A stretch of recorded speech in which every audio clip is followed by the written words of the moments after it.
본인께서는 이진우 수방사령관, 곽종건 특전사령관에게 계엄 선포 후 계엄 해제 결의를 위해 국회에 모인 국회의원들을 끌어내라고 지시한 적이 있으십니까? 없습니다. 네. 풀 텍스트를 직설화법으로 원하신다면 그대로 말씀드리겠습니다. 그럼 방첩사를 지원하라. 예, 전화를 받으니까 네, 비상계엄 발표하는 걸 확인했냐고 물으셨고, 네, 그다음에 조금 좀 강한 어투라서 말씀드리기가 좀 어렵습니다만, 하여튼 이번에 다 잡아들여서 싹 다 정리해라라고 말씀하셨습니다.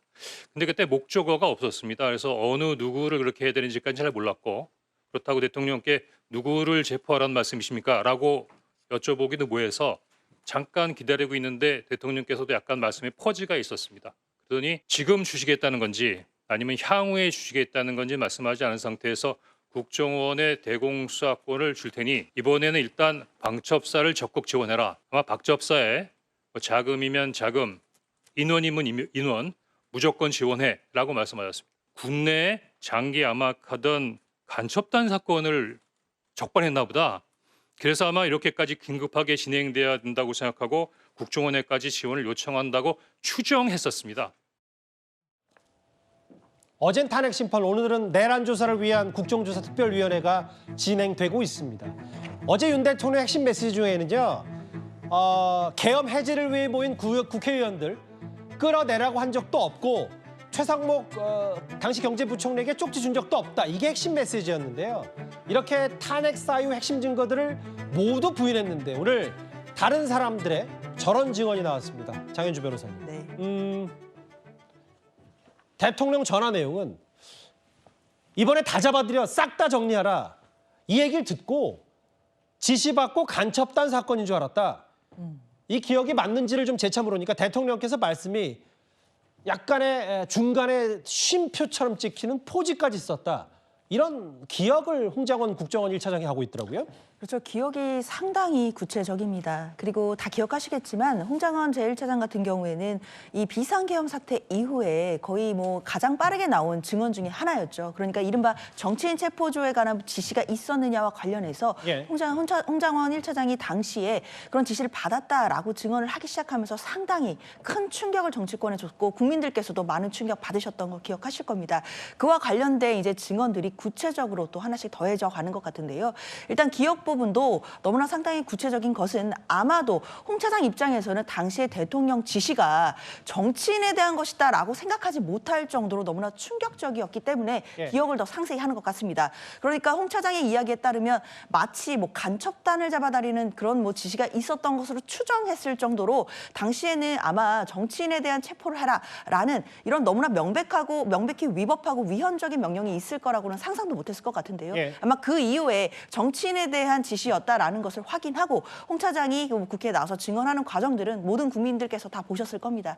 그렇기 때문에 저는 이러한 증언들이 아마 수사기관에서도 이미 참고인 진술로 다 나왔을 것이고 이런 진술들이 뒷받침돼서 당연히 대통령에 대한 내란 혐의를 또 상세하게 입증하는 중요한 증거로 쓰일 진술이라고 보입니다. 근데 저는 윤기찬 부위원장님, 홍장원 국정원 1차장 이건 일단 본인의 주장이니까 일단 그렇다고 하더라도 뭐 나머지 특전사령관이나 혹은 경찰청장도 비슷한 취지의 대통령의 지시를 받았다는 건 공통된 증언이 있다면 근데 아직도 이해가 안 가는 게 국정원 지금 뭐 대공수사권도 없고 실제로 무슨 특전사나 경찰처럼 누구를 체포할 역량도 안 되는 국정원 조직을 대통령이 전화해서 정말 이 주장이 맞다면 이번에 다 잡아들여 싹 다 정리해라.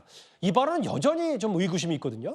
그러니까 이제 물론 이제 두 분 홍장원 차장에 대해서는 사실은 이제 구체적인 대통령과의 공방 과정은 없었지만 어쨌든 그 홍장원 차장의 그 말 자체를 놓고 보더라도 이해 안 가는 부분이 있어요. 왜냐면 첫 번째는 저분이 이제 1차장이기 때문에 해외 대북 업무를 하고 있죠. 그러게요.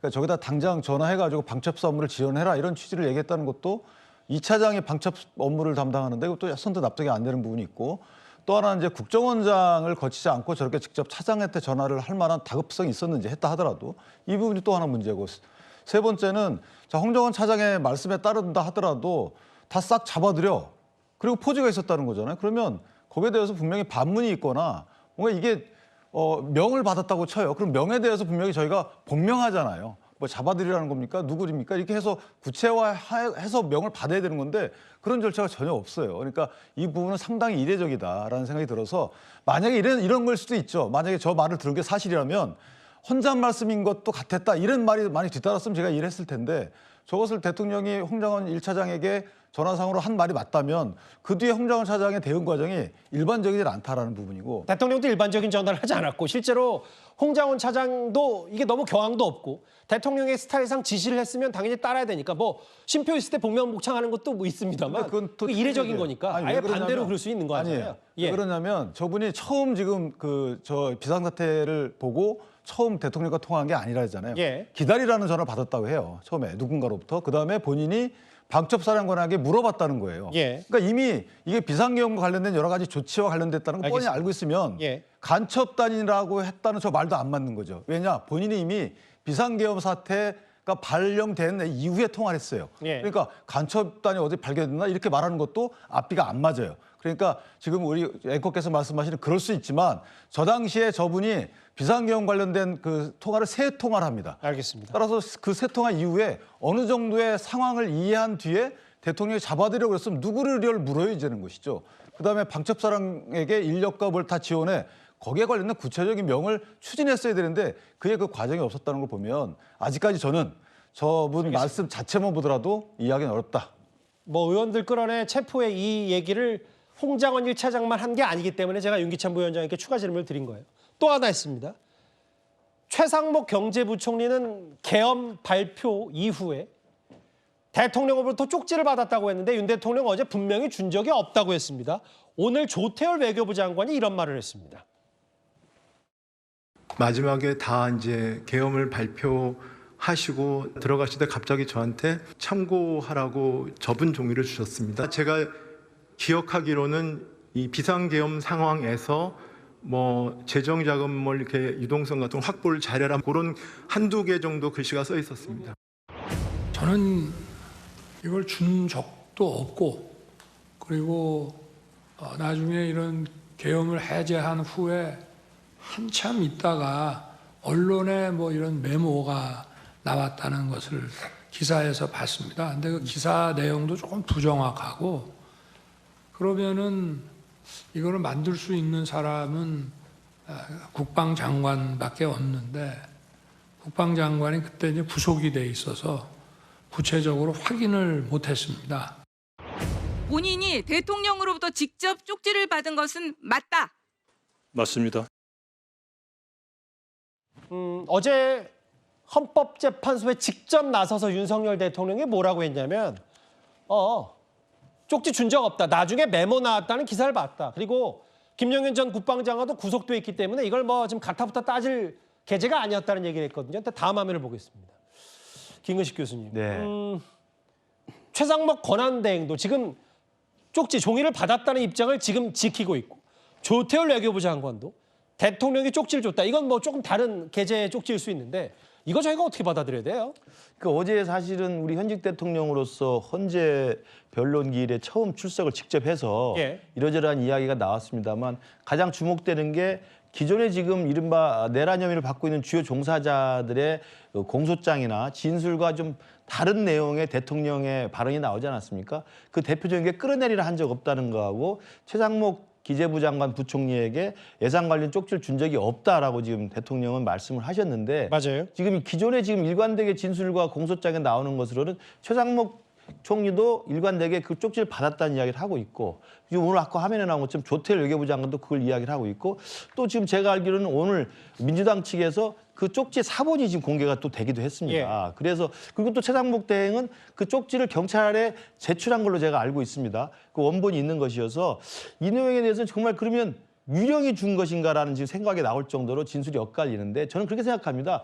윤석열 대통령이 어제 헌재 직접 나와서 했던 건 두 가지 목적을 갖고 있는데 하나는 이게 계엄이라는 것이 통치권자의 고도의 통치행위이기 때문에 이 계엄 자체를 가지고 사법부에서 또 검찰이나 판사가 이것을 처벌하거나 판단할 일이 아니다가 하는 기존의 논리를 계속 강요하고 있는 거고요. 그렇기 때문에 계엄은 정당했다. 그리고 계엄으로 해서 크게 피해가 난 건 아니지 않느냐라고 하는 계엄의 정당성을 국민들에게 널리 알리기 위해서 헌법재판소라고 하는, 헌법재판소는 공수처에 조사받는 거랑 다르지 않습니까? 예. 공수처 조사는 뭐 화면이 나오는 것도 아니고 발언이 나오는 것도 아닙니다만 헌법재판소는 사실상 생중계처럼 자료가 나오는 거거든요. 예. 그런 식의 계엄의 정당성을 한편으로 이야기하면서 또 한편으로는 이제 윤석열 대통령도 법조인 출신이기 때문에 계엄은 계엄이고 내란 혐의와 관련해서는 내란 혐의에 입증할 수 있는 가장 중요한 지금 관건이 되는 게 바로 저 쪽지 끌어내라 이런 지식이 아니겠어요? 그렇죠. 그러니까 그런 중요한 혐의에 대해서는 다른 쪽으로 지금 이야기를 바꾸고 있는, 지금 이건 당연히 뭐 범죄 혐의를 받고 있는 피의 내사자나 피의자 입장에서는 그렇게 생각하는 게 또 합리적인 전술일 수도 있습니다. 그러나 제가 볼 때 한 말씀만 드리면 대통령께서 어쨌든 어떤 이유에서는 계엄을 하고 싶어서 했고 계엄을 지금도 정당하다고 믿고 있다면 실패한 계엄이잖아요. 실패한 계엄이고 패장이 됐습니다. 계엄으로 적을 무너뜨리려다 결국 적에게 생포된 꼴이 됐잖아요. 그러면 패장으로서 좀 더 당당해야 된다고 생각해요. 자기 스스로 옳다고 생각한다면. 예. 저는 계엄 자체를 동의하지 않습니다만 예. 그렇다면 일관된 계엄의 정당성을 강조하는 것과 계엄 이후에 저런 진술에 대해서 자기랑 직접 연관된 사람하고 다른 진술을 하는 건 제가 볼 때 당당하지 않다 이런 말씀 드립니다. 분명히 얘기했어요. 어제 윤 대통령이 쪽지 준 적 없다는데 지금 군 통수권자 대통령 권한대행 역할을 하고 있는 최상무 부총리는 종이 받았다는 입장을 유지했고 의원 끌어내린 적도 없고 쪽지 준 적도 없다는데 아까 홍장원 국정원 제1차장 전 국정원 1차장이죠. 지난번에도 봤듯이 저렇게 그날 밤 오후 10시 53분 이렇게 대통령님 전화가 왔다는 것도 당시에 일단 저 통화 목록만 발신수신 공개된 바가 있었습니다.